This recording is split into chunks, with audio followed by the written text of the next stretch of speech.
लगता है ये लोग एक पूरा चावल का लालच से सुसमाचार सुनाता, कुछ पैसा इन लोगों को मिलता होगा, इसलिए ये गांव में जाकर, घर में जाकर सुसमाचार सुनाते हैं।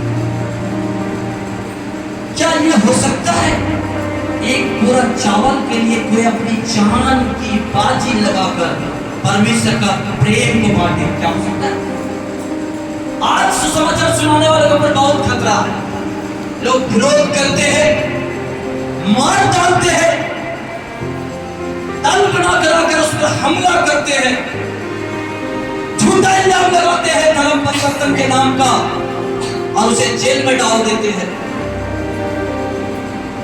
और कई तरह के इल्जाम लगा देते हैं। क्या एक बोरा अनाज के लिए इतना बड़ा सताव, अपनी जान की बाजी लगाकर, दुख उठाकर, तकलीफ सहकर, क्या कोई परमेश्वर का प्रेम बांटने जाएगा? चावल की बोरा के लिए, थोड़ा सा रुपया के लिए? यहां पर मैंने सुरक्षा गार्ड जो तनख्वाह लेता है लड़ने का या सुरक्षा करने का, वो मुसीबत में छोड़ के भाग जाता है।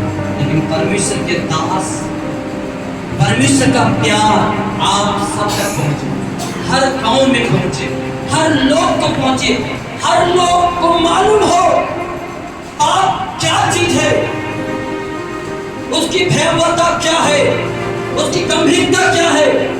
अगर मनुष्य पाप के साथ ही मर जाए, वो परमेश्वर का मुख कभी नहीं देख पाएगा, वो परमेश्वर के राज्य में नहीं आ पाएगा।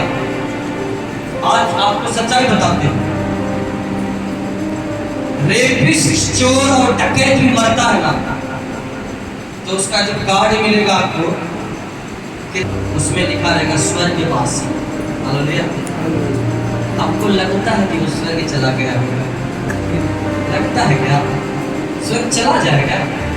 जीवन भर दूसरे का बहू बेटे को छेड़ा, गलत काम किया, जमीन हड़पा, जेवर हड़पा, बाल बच्चों को सताया, झूठे इल्जाम में फंसाया, तो स्वर्ग चला जाएगा क्या?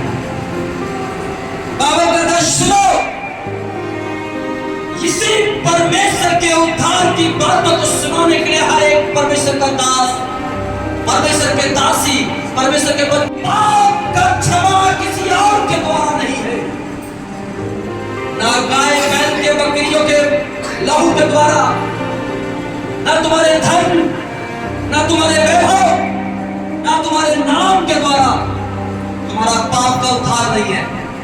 पाप की क्षमा केवल और केवल यीशु मसीह के लहू के द्वारा है। और बाइबल बताती है उस महान परमेश्वर ने हमसे और आपसे और पूरे समाज से, पूरी दुनिया से प्रेम किया, किसी जाति धर्म को देखकर नहीं, क्योंकि यीशु मसीह ने जाति धर्म नहीं बनाया। लोग कहते हैं कि ये चावल की बोरी के लालच पर प्रचार करता है। भैया जिस समय मैं भी प्रचार करता था ना, उस समय भी मैं अच्छा काम करता था। हालेलुया। लकड़ी का अच्छी कारीगर था, लकड़ी के फर्नीचर बनाने का अच्छा कारीगर था। उस समय को मैं इतना कमाता था कि अपने घर के हर जरूरत पूरा कर सकता। और आज भी मैं जो सुसमाचार सुनाता हूँ, परमेश्वर की दया से, उसकी आशीष से मैं इतना कमाता हूँ कि 2 परिवार को खिला सकता हूँ। हालेलुया। लेकिन मैं 2 गाली सुनकर, 2 बात सुनकर, 2 शब्द सुनकर, किसी का बुरा भला सुनकर भी उसके परिवार में, उसके गांव में, उसके लोगों के बीच में सुसमाचार सुनाने जाता हूँ। क्यों? क्योंकि मेरा परमेश्वर ने कहा मैंने उससे प्रेम किया। हालेलुया। हर एक मानव जाति से, चाहे वो किसी धर्म का हो, किसी जाति का हो, परमेश्वर उससे प्रेम किया है। और वो परमेश्वर कहा जो मैंने प्रेम किया, उस प्रेम के बारे में तुम जाकर उसको सुनाओ, बताओ कि तुमसे एक प्रेम करने वाला है, जबकि तुम पापी हो, तुम बुरे हो, तुम गलत जीवन जीते हो, उसके बाद भी एक परमेश्वर है जो तुमसे प्रेम करता है, तुम्हारी राह देख रहा है, तुम्हें गले लगाना चाहता है, तुम्हें माफ कर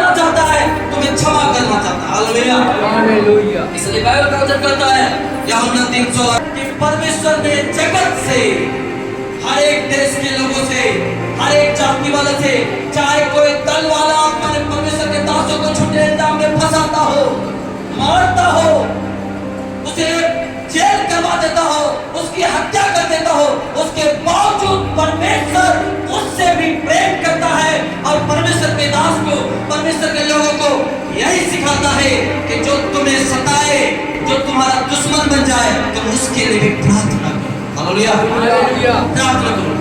इसलिए लिखा है परमेश्वर ने जगत से ऐसा प्रेम किया कि अपना एक लौता पुत्र प्रभु यीशु मसीह को केवल और केवल यीशु मसीह को दिया है, हमारे पापों के प्रायश्चित के लिए, पश्चाताप करने के लिए। उसके लहू के द्वारा हमारा पाप क्षमा हुआ है।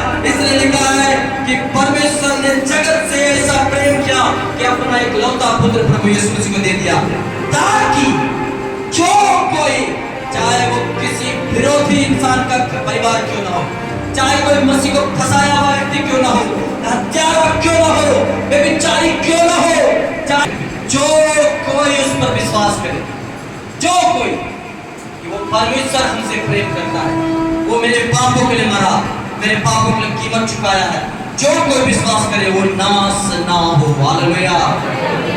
बाइबल